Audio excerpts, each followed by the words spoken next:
Desde já eu quero agradecer a presença de todos, parabenizar todos os meus colegas aí, amigos, professor, né? Os colegas que apresentaram. Quando eu olho para o retrovisor, só vejo grandes apresentações, né? Com palavras bem contundentes, apresentação bem relevantes, né? Parabenizar todos vocês, parabenizar aí também os Giovana, parabenizar também a Duda Mercedes, menina inteligente,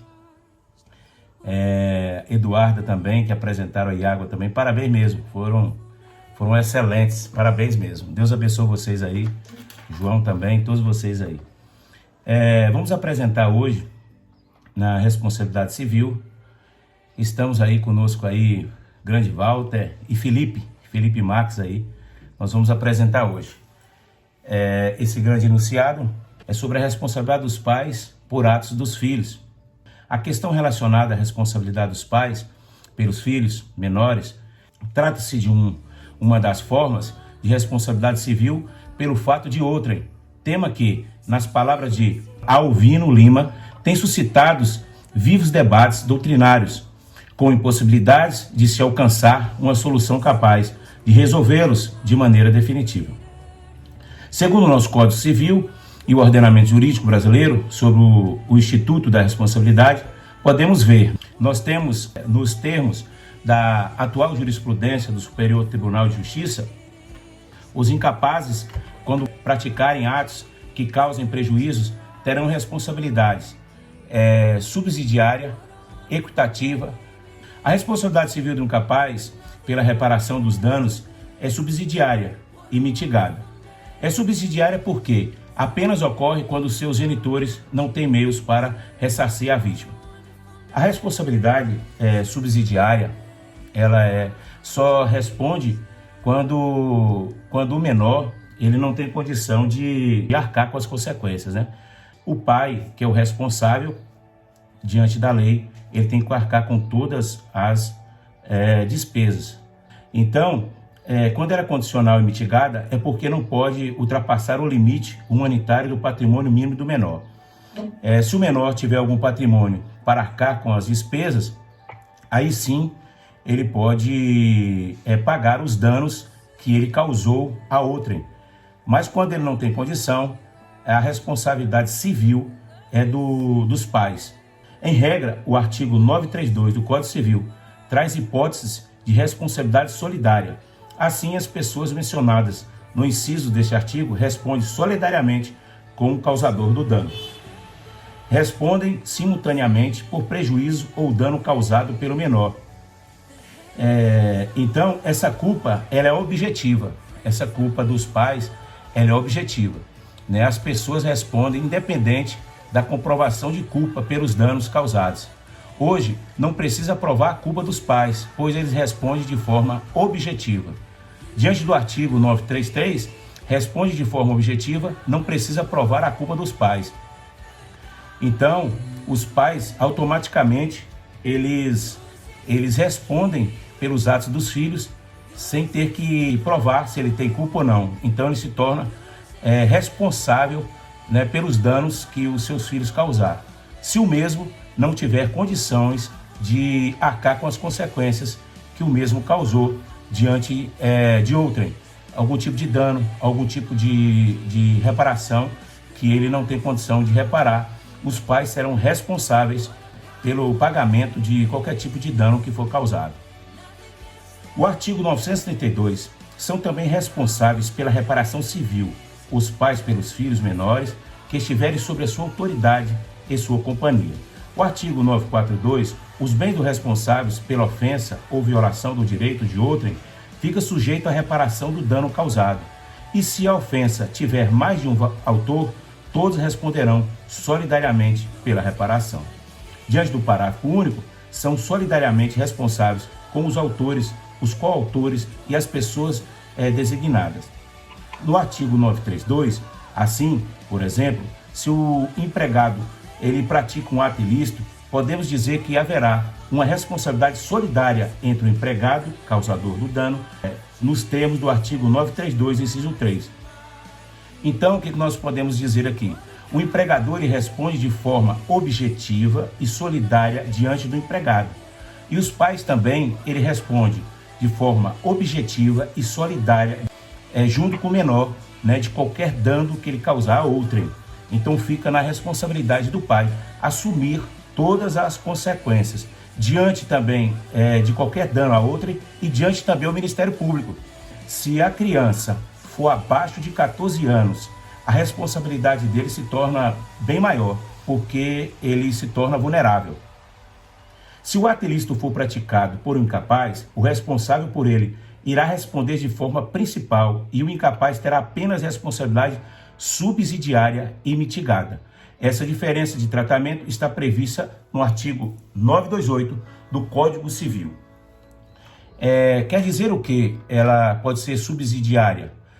Subsidiária quer dizer que o menor só responderá se não houver um responsável com patrimônio para arcar com todas as despesas que ele causou a outrem. Quer dizer subsidiária por conta disso. Mitigante. Por que quer dizer mitigante? Mitigante é quando o menor tem um responsável por ele. Se tiver um responsável por ele, ele não responderá por esses atos.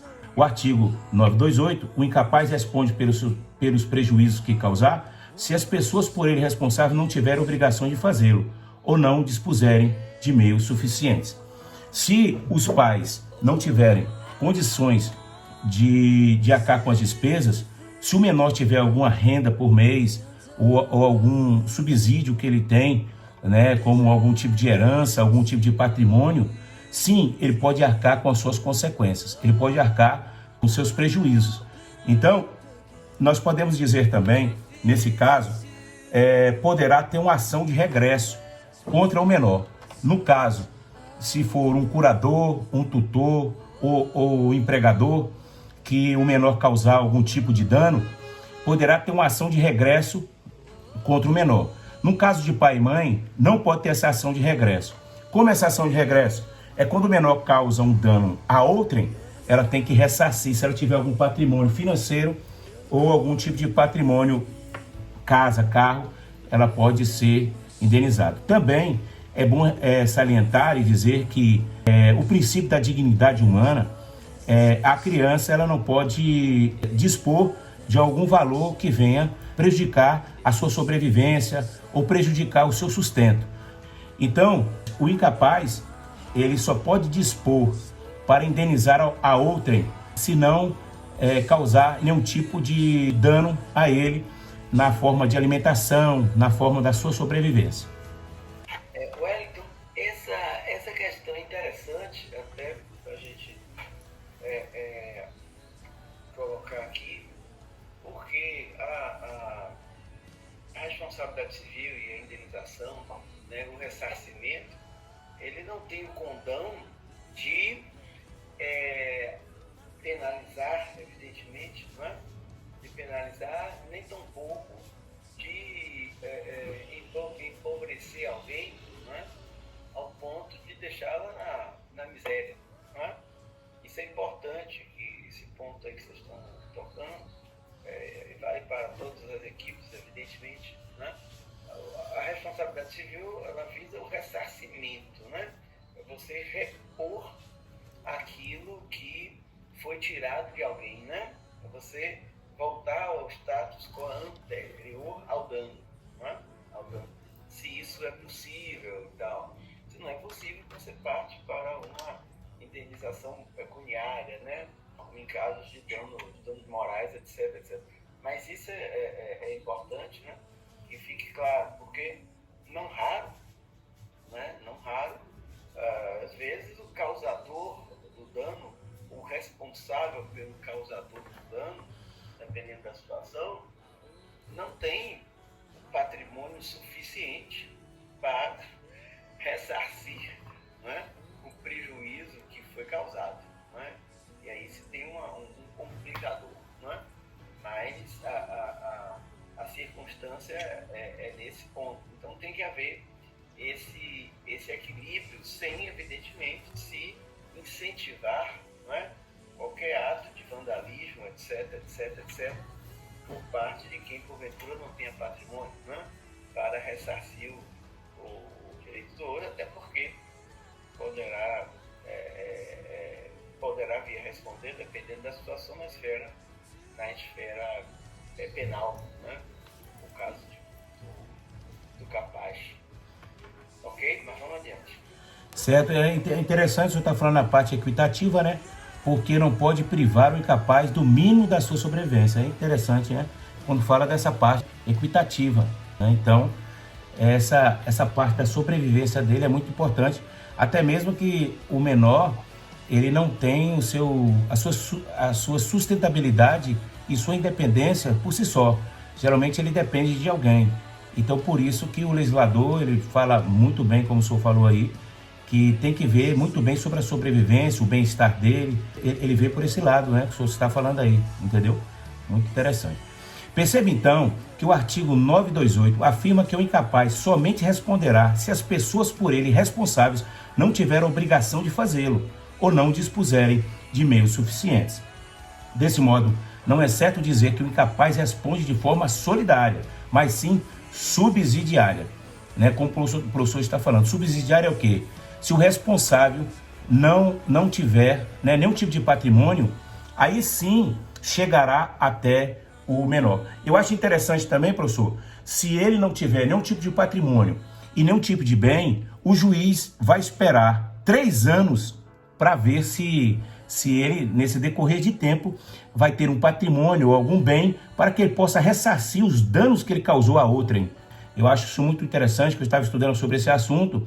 Eu achei muito interessante porque a justiça, ela espera esse prazo. Ele era menor, então ele pode pagar até chegar à maioridade, né? Se ele fez o crime com 16, entendeu? Eu achei interessante isso aí.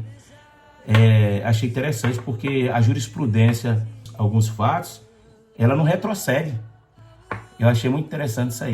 Desse modo, não é certo dizer que o incapaz responde por forma solidária, mas sim subsidiária. Isso porque seu patrimônio...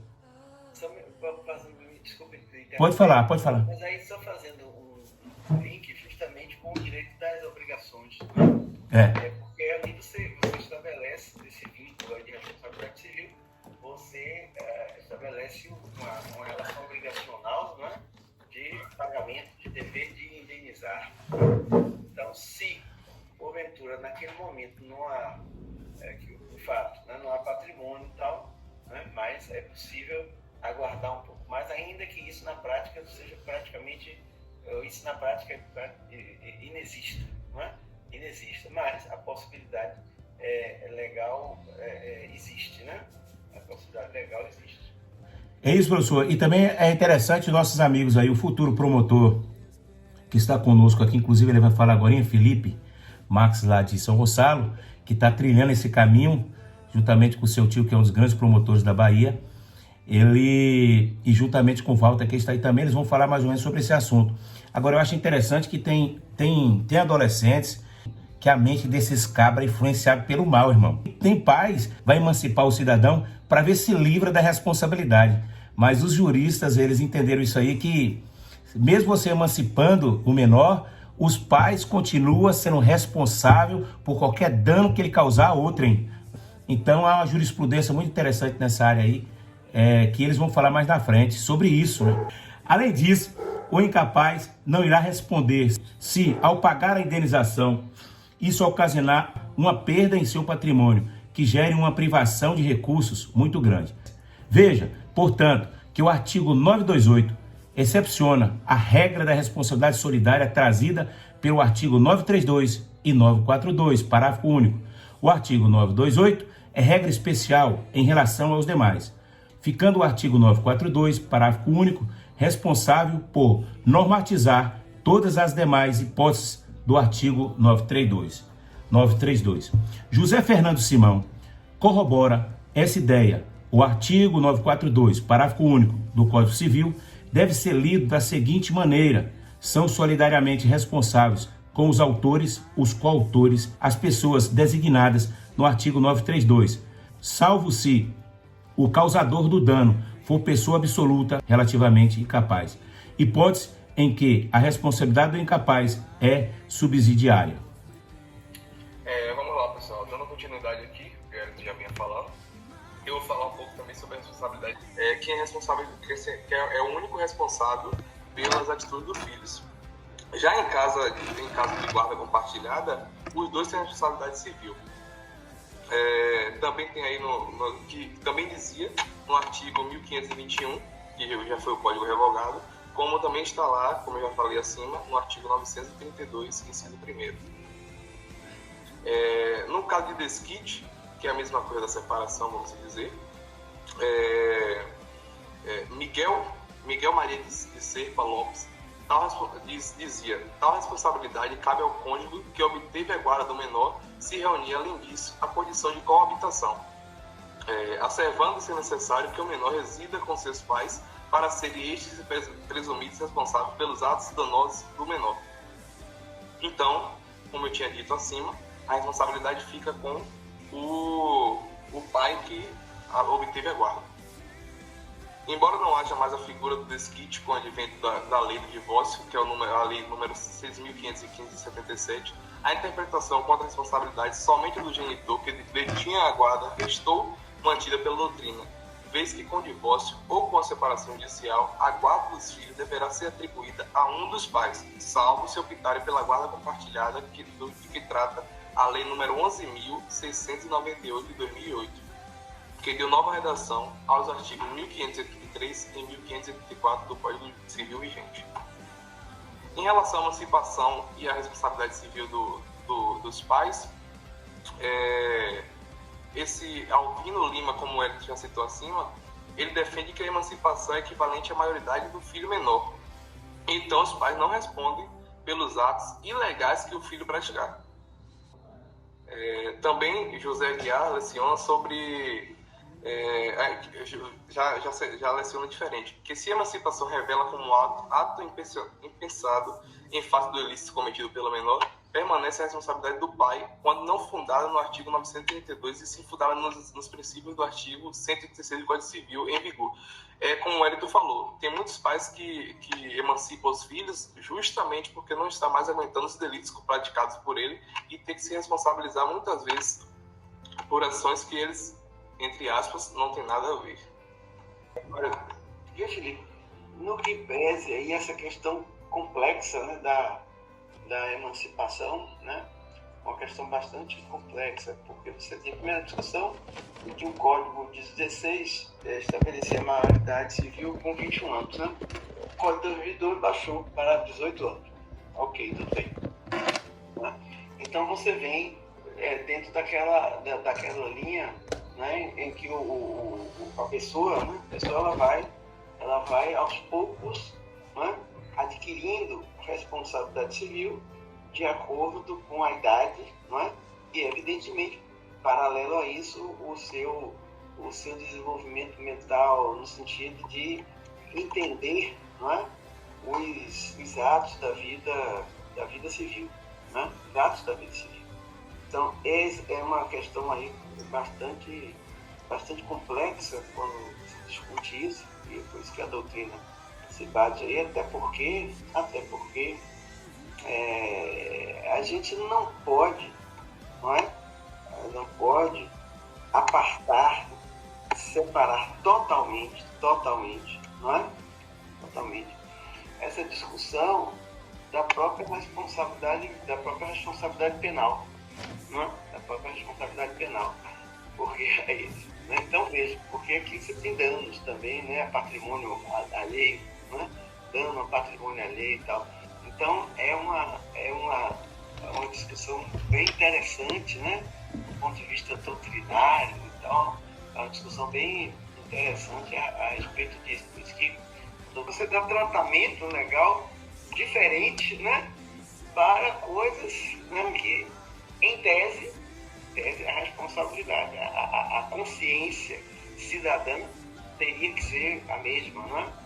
Mas por aí vai. Mas isso é para vocês aí, futuros operadores do direito e tal, vocês é que vão vivenciar na prática isso. Talvez o problema não seja mais o senhor, né? Não. Não quero mais esses problemas para mim, não, filho. Isso aí é para vocês, são jovens e tal, não tem muito sangue aí e tal, para poder vivenciar, pode entrar. Debater isso inflamadamente. Eu não estou mais querendo isso, não.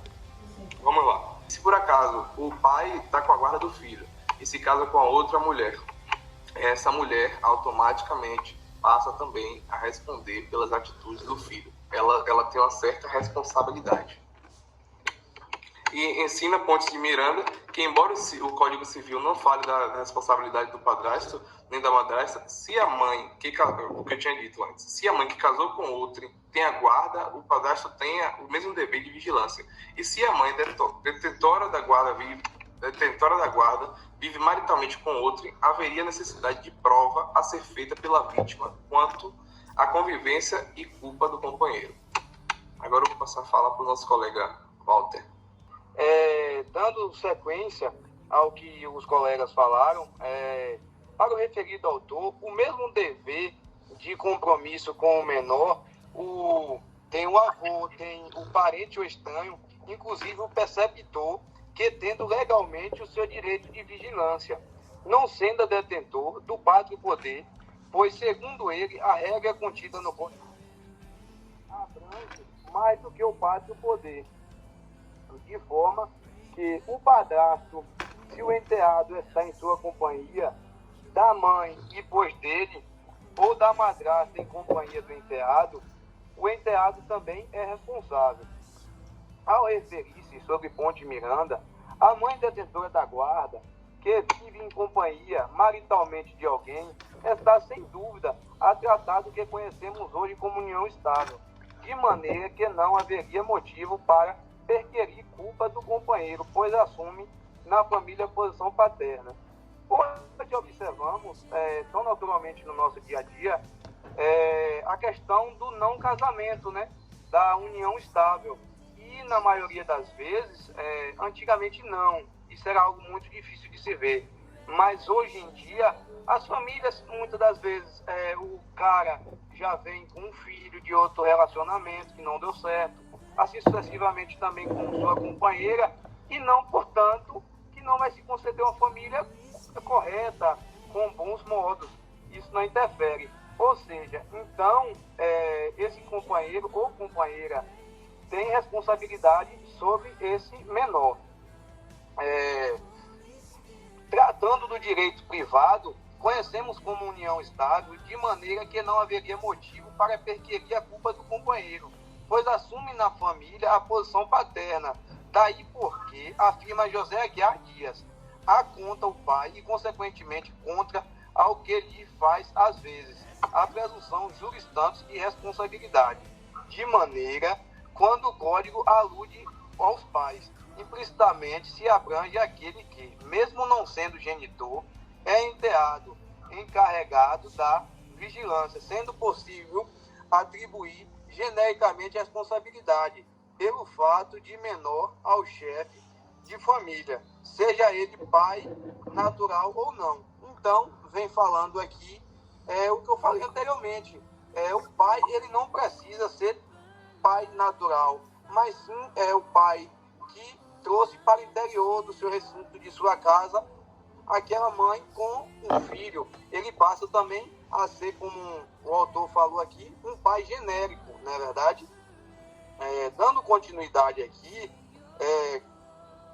o Caio Mário da Silva Pereira, ele vem sendo contrário às doutrinas que acima foram faladas. Ele fala que a responsabilidade do artigo 932, inciso 1º do Código Civil, não se entende ao padrasto ou madrasta, mesmo se tiver recolhido o menor em terna idade, nem quem educa o filho natural da sua nora. Entretanto, nas novas configurações familiares, mostram-se em descompasso com a realidade social os ensinos que afastam a responsabilidade daquele que exerce e recarregam as funções paternas, independentemente de ser genitor ou não. Então, o Caio Mário da Silva Pereira, embasado no artigo 932, ele veio falando algo muito antigo, que na verdade era para o genitor ser responsável pelo seu filho, mas é como a gente comentou anteriormente, os pais atuais são os pais que devidamente estão cuidando do menor. como o Hélito citou mesmo, em razão do filho dele que ocorreu o acidente, mas também poderia também ser uma pessoa, filho só da esposa dele. E ele seria responsável também, pois aquele menor está sob sua responsabilidade. Não é verdade? Ô, Walter, E assim a gente finaliza. dando uma lembrada também naquela frase, né? Pai não é quem faz, pai é quem cria. É uma frase que eu sou muito a favor, viu, Felipe? Porque muitas das vezes a gente vê aí, no dia a dia, isso é muito comum, a gente que vive em contato com muitas pessoas, filhos de pessoas que não têm um caráter nem tão legal na sociedade, mas que foram criadas por pessoas de excelente responsabilidade e que hoje são grandes pessoas.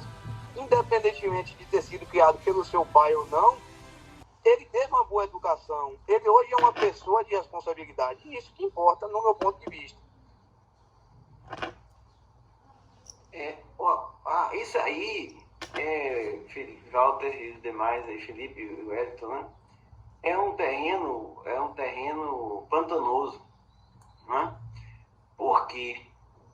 E aí vem mais uma vez aí para vocês, né, os futuros operadores do direito, porque na verdade as construções modernas, né, familiares, elas estão se ampliando cada vez mais, né? O céu é o limite. O céu é o limite.